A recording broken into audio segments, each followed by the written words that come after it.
Hallelujah, Hallelujah. Achha tu mungkin percaya mungkin kan terus se,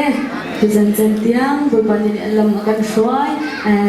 Tampin percaya kita dengan arah kominan di laksana percaya sesuatu akan terus se, jangan in thazang waktu itu itu nang mak kutubi kiri tiang sila ini jana hivlay choba sulimun apakat naga aicha mi bun sisilau hivlay choba sulimun pakat nang aicha mi silau in Jisu Christ apakat nang aicha mi kan si jana hin umpak kita jauhkan naga rotin house city itu jana hin karauni pek milom nak nangam nak day nak Keraunun anai cang mini jun keraunun anai mi thongin lom na nangam nang an jong mi ju balai cholawani chok polo mi nun se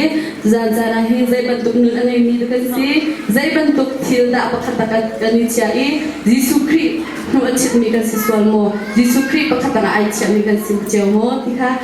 jara he thazalak tingan du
chú rồi em dấu khó lòng đi vào lòng mà ngày tôi cho anh xin. Kalau kita sempat nak selesai